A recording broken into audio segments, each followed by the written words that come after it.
Hello student, this नूतन चौहान। आज इस video में क्या करने वाले हैं, क्लास 9th का हिस्ट्री का चैप्टर फ्रेंच रेवोल्यूशन। इससे पहले की वीडियो में मैं आपको first second third unit political system of France की फ्रांस का मोनार्की सिस्टम था लुई 16 के अंदर, फिर क्रांति हुई, उसके बाद कैसे वो कॉन्स्टिट्यूशनल मोनार्की बना, उसके बाद रिपब्लिक फ्रांस कब बना, उसके बाद डायरेक्टरी रूल लगा। तो ये मैंने तीनों यूनिट में पढ़ाया, प्लस ये 4th यूनिट चल रही है और इसमें मैं आपको बता चुकी हूँ वुमेन की कंडीशन के बारे में कि लड़कियों के हालात बहुत ख़राब है, उनको कोई पॉलिटिकल राइट्स नहीं है और उनको कोई एजुकेशन राइट नहीं है और वो छोटा मोटा काम करके अपना घर को संभालती हैं। ठीक है, फ्रूट वेजिटेबल को बेच रही हैं या डोमेस्टिक सर्वेंट काम कर रही हैं वेल्दियर लोगों के घर पे। तो ये सब मैंने आपको बताया। तो कंडीशन ख़राब है। Let's talk about revolutionary government कि what were the step taken by revolutionary government to improve the condition of France women.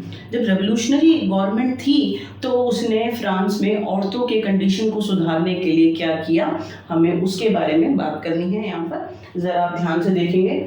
देखो, सीधी सी बात है, लड़कियों को पहले स्कूलिंग नहीं थी तो रेवोल्यूशनरी गवर्नमेंट ने कहा नहीं, इनको एजुकेशन राइट होना चाहिए, तो स्कूलिंग को कंपलसरी कर दिया। पहले जो डॉटर थी वो अपने पेरेंट्स की मर्जी से शादी कर रही थी, अब वो अपनी मर्जी से शादी कर सकती हैं। अब डिवोर्स को लीगल कर दिया गया कि अगर लड़कियों को लगता है she is not satisfied with husband, और सिर्फ औरतें नहीं, अगर लड़कों को भी लगता है कि वो अपनी वाइफ से सेटिस्फाइड नहीं है तो दोनों लीगल क्या कर सकते हैं, डिवोर्स ले सकते हैं। मैरिज जो होगी वो रजिस्टर्ड होगी। लड़कियों को अब जॉब ट्रेनिंग मिलेगी और अब लड़कियां जब उनको जॉब ट्रेनिंग मिल गई, जब वो एजुकेटेड हो गई तो वो अपने स्मॉल बिजनेस रन करती थी। यानी लड़कियों को अब थोड़े अधिकार मिले, धीरे धीरे लड़कियों की कंडीशन इंप्रूव होने लगी। तो अब हम यहाँ पर देखेंगे कि what were the step taken by revolutionary government. Revolutionary government ने क्या क्या स्टेप लिए कि औरतों की कंडीशन इंप्रूव हो जाए। Schooling was made compulsory for all girls in France during the revolutionary government time period. Schooling was compulsory for all girls in France कि सारी लड़कियां, चाहे वो फर्स्ट एस्टेट की हैं, थर्ड की हैं या सेकंड की हैं, सबके लिए स्कूलिंग कंपलसरी कर दी कि भाई पढ़ा लिखा होना ज़्यादा ज़रूरी है। Plus their father could no longer force them into marriage against their will. अब लड़कियों को उनकी बिना इच्छा के उनके पेरेंट्स फोर्स नहीं कर सकते शादी के लिए। जब उनकी मर्जी होगी तब करेंगी, नहीं करें मर्जी है तो नहीं करेंगी। पेरेंट्स अब फोर्स नहीं कर सकते, बहुत अच्छी बात है। Marriage was made into a contract enter into freely and registered under the civil law. यानी अब जो लड़का लड़की है फ्रांस में, उनकी मैरिज कॉन्ट्रैक्ट साइन होगा। एक कॉन्ट्रैक्ट, भाई हम दोनों शादी कर रहे हैं, सहमति से कर रहे हैं, और जो उनकी शादी है वो रजिस्टर्ड होगी। ठीक है, अकॉर्डिंग टू सिविल लॉ पता होना चाहिए, हाँ भाई इतने लोगों की शादी हुई है, लीगल शादियां। Divorce was made legal and could be applied for by both men and women. यानी डिवोर्स को लीगल कर दिया गया और लड़का लड़की दोनों ही अगर शादी में सेटिस्फाइड नहीं है तो कोई भी डिवोर्स ले सकता है। ये नहीं सिर्फ आदमी ले सकते हैं, औरतें नहीं ले सकती, नहीं, दोनों ले सकते हैं। उसके बाद देखो, women could now train for jobs, could become artist and run small businesses। यानी पहले तो लड़कियों को जॉब नहीं मिलता था। अच्छा, क्यों? हायर पोजीशन पे नहीं जाती थी क्योंकि उनको जॉब ट्रेनिंग नहीं मिलता था, उनकी स्कूलिंग नहीं होती थी, एजुकेशन नहीं मिलता था। अब लड़कियों की जो स्कूलिंग है वो कंपलसरी हो गई, उनके ऊपर शादी का भी प्रेशर नहीं है कि छोटी उम्र में शादी कर दो, अपनी मर्जी से करेंगी। अगर उनकी शादी हो भी गई और वो सेटिस्फाइड नहीं है तो वो डिवोर्स भी ले सकती हैं, लीगल है, वो भी बहुत अच्छी बात है। प्लस अब उनको जॉब ट्रेनिंग मिलती है तो लड़कियां now become more capable in France. अब उनकी जॉब ट्रेनिंग है, उनकी स्कूलिंग है, अब वो फ्री हैं, तो अब वो आत्मनिर्भर बन गई और छोटे छोटे बिजनेस चलाने लगी। तो आपको माइंड में क्या रखना है कि क्या ड्यूरिंग 18 और 19 सेंचुरी लड़कियों की कंडीशन कैसी है फ्रांस में? खराब है, एजुकेशन राइट नहीं है, पॉलिटिकल राइट नहीं है, छोटा मोटा काम करती हैं घर चलाने के लिए। ठीक है, फिर पूछे रेवोल्यूशनरी गवर्नमेंट के टाइम पे कैसी है? अच्छी है, क्योंकि उनकी हालत को सुधारने के लिए कोशिश की जा रही है। ये नहीं कह रही पूरी सुधर गई, लेकिन पढ़ाई लिखाई तो करा रहे हैं उनकी। ठीक है, उनको जॉब ट्रेनिंग दे रहे हैं, वो आत्मनिर्भर बन गई हैं, वो स्मॉल बिजनेस चला पाती हैं, पैसे कमा रही हैं, तो पहले से कंडीशन उनकी सुधर रही है ड्यूरिंग रेवोल्यूशनरी गवर्नमेंट। मुझे पूरी आशा है कि आपको ये समझ में आ गया होगा कि जो रेवोल्यूशनरी गवर्नमेंट है उसने लड़कियों की हालात को सुधारने के लिए क्या किया। लेकिन आप ये बात देखो कि जब रेन ऑफ टेरर का टाइम पीरियड था जब मैक्सिमिलियन रॉबिस्फेयर गद्दी पे थे, जबकि रिपब्लिक गवर्नमेंट है, चुने हुए नेता हैं, गद्दी पर बैठे, लेकिन आपको पता है कि उन्होंने सिविल कंट्रोल और पनिशमेंट की पॉलिसी अपनाई, बहुत ज़्यादा कंट्रोल रखा लोगों को, बहुत सख्त नियम बनाए, तो 1 साल ही उनकी सरकार चली। इसी दौरान लड़कियों को जो रेवोल्यूशनरी गवर्नमेंट के टाइम पे अधिकार मिले थे, वो during the rain of terror time period यानी मैक्सिमिलियन रॉबिस्फेयर के टाइम पर वो अधिकारों को वापस छीन लिया गया। सारे पॉलिटिकल क्लब जो औरतों ने बनाए उनको इलीगल डिक्लेयर कर दिया गया, बैन कर दिया गया, बंद कर दिया गया, है ना। और जितनी भी जो औरतें हैं, जो रेडिकल वुमेन हैं, जो अधिकारों के लिए लड़ती हैं, उनको जेलों में डाल दिया गया, ठीक है, फांसी पे लटका दिया गया।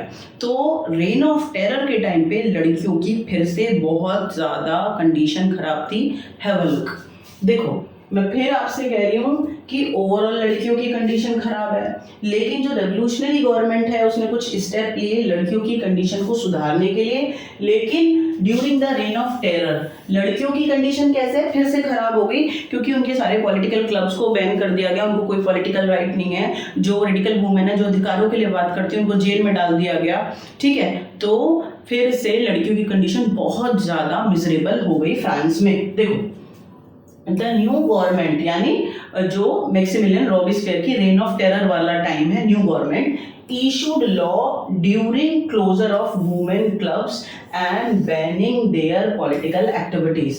जब न्यू गवर्नमेंट सत्ता में आई, मैक्सिमिलियन रॉबिस्फेयर सत्ता में आए, तब उन्होंने औरतों के ऊपर बहुत सख्ताई कर दी, सारे उनके जो पॉलिटिकल क्लब हैं उनको क्लोज करा दिया, उनकी सारी पॉलिटिकल एक्टिविटीज़ को, वो डेमोस्ट्रेशन कर रही हैं, वो स्ट्राइक कर रही हैं, अपने बातों को रख रही हैं, वो सब एक्टिविटी को उन्होंने बैन करा दिया। मैनी प्रोमिनेंट वुमेन, जो भी जितनी भी, देखो सारी महिलाओं में तो उतना जोश रहा नहीं होगा, कुछ जो पढ़ लिख जाती हैं, जो सारी औरतों के लीडर बनती हैं, वो होती हैं प्रोमिनेंट औरतें, वो इम्पॉर्टेंट औरतें, ठीक है। वो उन्होंने they were arrested and number of them executed. बहुत सारी महिलाएं जो इम्पॉर्टेंट हैं, ऐतिहासिक हैं, जिन्होंने फ्रांस में अधिकारों की बात करी अपनी, उनको जेल में डाल दिया गया during the rain of terror time period और फांसी पे लटका दिया गया। It was finally 1946। अगर आपको कुछ याद करना है डेट्स में औरतों वाले यूनिट में, तो याद करना है 1946। लड़कियों की कंडीशन ओवरऑल ख़राब है।